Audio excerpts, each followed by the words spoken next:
Hello everyone, welcome to the part 1 video of procedures in custom law. In this video, we are going to learn what is the procedure of importing under the custom law, and in the coming video, we'll be learning what are the procedures of exporting goods from India. There are some different ways by which goods can be imported. Goods can be imported by sea, by air, by land, by post, or even with the baggage with the passenger. Ship stores considered to be imported and charged to custom duty. Before we start the major topic, you can write down the question. What is meant by custom law? Explain the procedure of import under customs. There are 10 different points we are going to learn under this procedure. The first step is landing, calling of vessel, aircraft or vehicle, right? When the vessel or aircraft carrying imported goods arrived in India, the person in charge, the word is very important, the person in charge of such vessel entering into India from outside India shall allow calling or called as landing of vessel at the custom ports or custom airports only, unless permitted by CBEC. Now what CBEC name has now been replaced by CBIC. We have already discussed what is CBIC. But the first question is who is a person in charge? There are different person in charge under section 2 subsection 31. In case of vessel, the master of vessel is called as person in charge. In case of aircraft, commander or pilot in charge is called as person in charge. Railway train, the conductor, the guard or other person having the chief direction of the train is called as person in charge. Any other conveyance, the driver or the person in charge is called as the person in charge for the conveyance. If the goods are coming by vehicle, who will be called as the person in charge? You can take the hint from the fourth point. The driver will be called as the person in charge. Whereas in the case of bus, right, conductor or guard can be called as person in charge. So we have learned the first point is landing or calling of the vessel or the aircraft.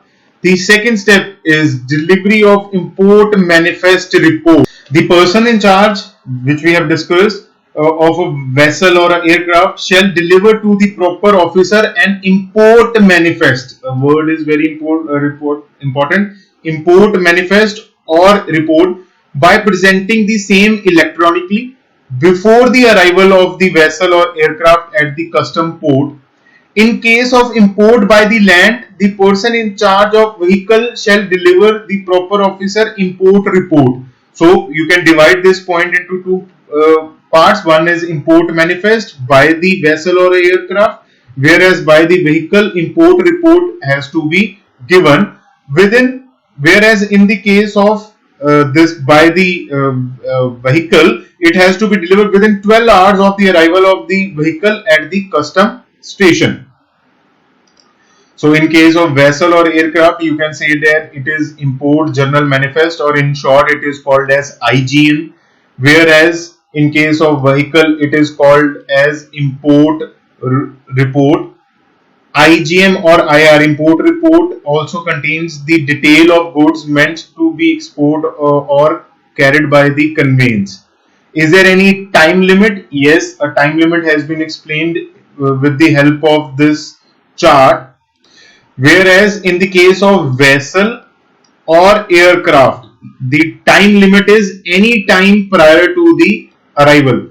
In the case of vehicle import report, there is a time limit that is within 12 hours after its arrival in the custom station. It can import report must be done manual filing, whereas vessel and aircraft electronic filing is available.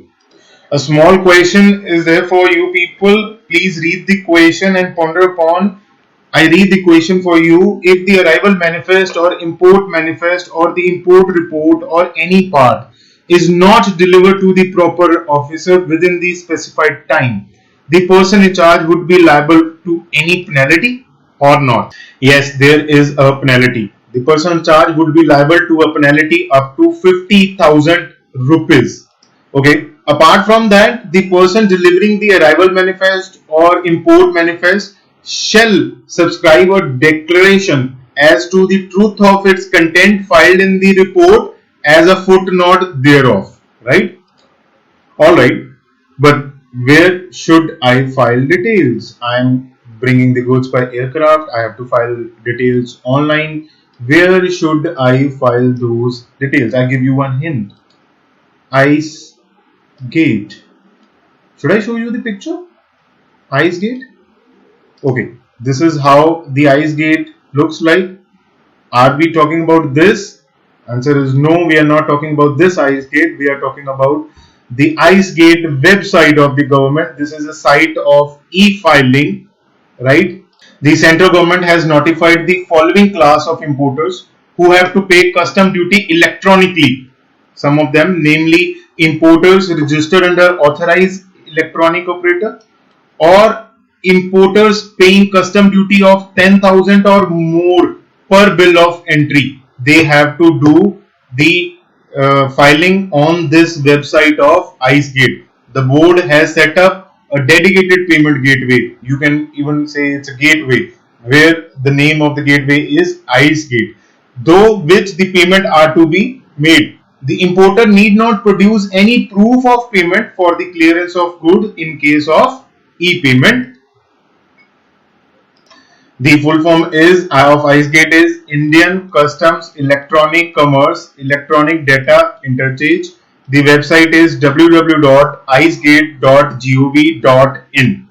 In the second point, one more detail is also need to be filed under section 30A, where detail about the passenger crew arrival manifest is also to be given. If again this detail is not submitted by the person in charge well in time, then the maximum penalty is 50,000 rupees. Now, why this passenger detail or the crew arrival detail is required is because so that there should not be any human traffic is there, and to curb that kind of activity, this action has been imposed under section 30A, which contains all the details right to the passenger, their booking tickets and all, how they are coming, the visa details, and the crew arrival which is working with them, their records, their attendance, everything need to be filed under this section 30A. Then the third step is grant of entry inward to the master of vessel permission to unload the goods. The master of vessel shall not permit the goods to be unloaded until the order of entry inward has been granted by the proper officer to such vessel. The date of entry inward is the date on which Customs Department is ready to supervise the unloading of cargo. Now the fourth very important step is unloading of goods. In the previous step we got the permission to unloading of the goods. Now how the unloading will be done? The imported goods shall be unloaded only if imported in the written in the description of those goods will be written in the import manifest or import report, only at the approved places by the custom port, right? Only at the approved places in the custom port mentioned. During the working hours, shall not be unloaded on the Sunday or any of the public holiday. Third point is goods not to be unloaded from a vessel until entry inward is granted under section 31. Fourth step under is imported goods not to be unloaded unless mentioned in the arrival manifest or import manifest or import report under section 32. Fifth point under step 4 is good not to be loaded or unloaded except under the supervision of custom officer. If there is no custom officer under section 34, then the unloading should not or loading should not take place. However, in the law there is a provision that board by notification in the official gazette give the permission and proper officer allow loading or unloading of the goods without the proper supervision, but that is just one of the rarest exception under the law. But in the maximum of the cases, it must be supervised by the proper officer. Fifth step, unloading of goods to be in the custody of custodian until their clearance. Once the goods have entered the custom area, they shall remain in the custody of custodian. If imported goods are pilfered, please go back and read, search about the word pilfered. What is the meaning of pilfered? Pilfered. If the goods are pilfered after unloading in a custom area while in the custody of the custodian mentioned here, then the custodian shall be liable to pay duty on such goods. Now the question arises, who is this custodian? Right? There are some of the custodians in the major port. The port trust is the custodian. In inland container depot, the Container Corporation of India, which operates the Container Freight Station (CFS), is the custodian. In case of air cargo, the Airport Authority of India is the custodian. For goods brought by rail, the custodian is the station master. All these people are responsible if goods are pilfered. Go back and read the point what is meant by pilfered. Then the sixth step is filing of entry of import, that is the bill of entry. The importer of any goods other than goods intended for transit or transshipment, we will learn about it later, what is meant by transit or transshipment, shall file a bill of entry electronically for clearance of goods from custom station, port, airport.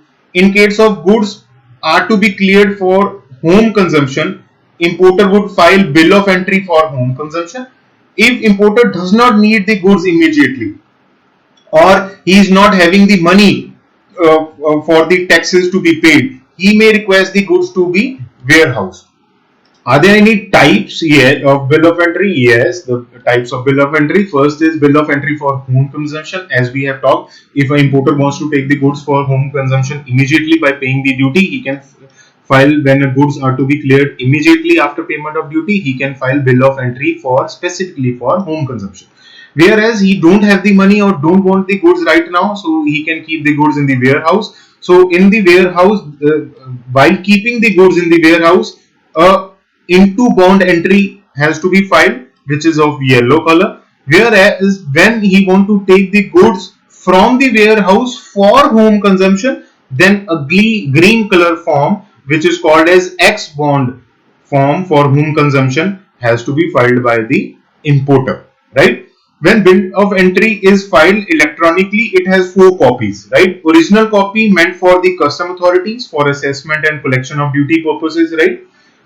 Duplicate intended as authority to the custodian of the cargo to release, right? Then triplicate copy, record for the importer, and the last copy as a copy to be presented to the Bank or Reserve Bank of India for the purpose of making remittance for the imported goods. So I'm going to show you the specimen of bill of entry. You can pause the video and see what are the things which are included. Port code is there, import depot is there, importer name, address is there, port of shipment, license number, rotation, quantity, package, goods, additional duty, IGST, right? Whatever the rate, IGST rate given, GST composition cess given, right? Whatever duties are paid, tariff is given, what is the rate, everything detail is given in the bill of entry. This is our 6th point. Now the second point is timing of filing of bill of entry. A bill of entry may be presented at any time after the delivery of import manifest, IM or IR, import report, within the next day of arrival of the conveyance at the custom station. A bill of entry may be presented even before the delivery of such IM or IR if vessel or aircraft or the vehicle by which goods have been shipped for importation into India is expected to arrive within 30 days from the date of presentation of bill. Let's say I want to file the bill of entry on 1st January 2020. I can only file this in advance if I am expecting to receive these goods to reach India within 30 days of filing this bill of entry. Then it can be done it in advance also. The 8th step is assessment of duty on the imported goods. Who will do the assessment? Custom officer? No. Importer will self-assess the duty considering the applicable rate of exchange, right, and rate of import duty.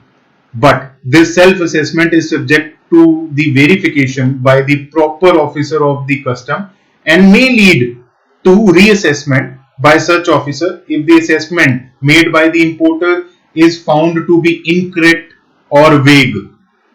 The proper officer shall return the bill of entry to the importer after determination of the duty amount.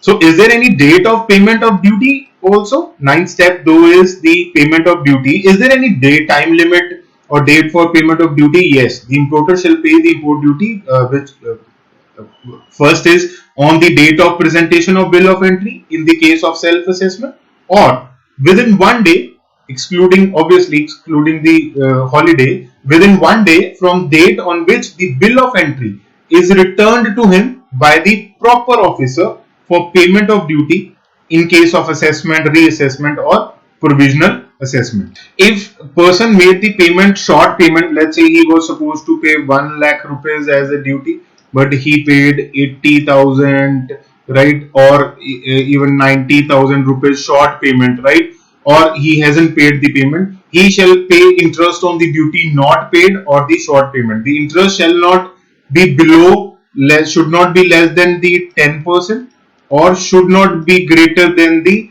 36% per annum and shall be fixed by the central government. However, the interest may be waived by CBIC in the public interest if they think so. The last step is clearance of imported goods from the custom station. We have to clear the goods within 30 days. The goods lying under the custody of custom have to be cleared either for home consumption or for warehouse or for transshipment within 30 days only. If you do not clear, extra charges of custom station holding the goods need to be paid. The procedure which we have learned today, 10 points, it is an import procedure, but this is not a procedure in the case of baggage or by the post. The baggage or the post import procedure is different, right? This slide is a homework for you. There are 3 points. One is transit of goods, one is transshipment of goods, and one is coastal goods. Please go back and find out what the meaning of these 3 points. Very important. I will explain you in the next part of the video where you can compile, verify your answer with the answer which I gave it to you. Let's revise the points with the help of some of the MCQ. First MCQ is identify the type of bill of entry used for immediate use of goods in India after paying full duty. First is bill of entry for home consumption, bill of entry for warehousing, bill of entry for export clearance, bill of entry for exporting the goods. Answer is option 1, bill of entry for home consumption. How many days prior you can file bill of entry? 30 days, 30 days before expected arrival, 30 days before arrival, 15 days before arrival, 15 days before order. Simple answer, we have discussed 30 days before expected arrival of the goods. Identify the maximum penalty that can be charged in case of IGM not filed within appropriate time. Answer is 50,000. Option number 4. Maximum penalty is 50,000. Last MCQ, who is a person in charge in case of a vessel? Master is a person in charge in case of a vessel.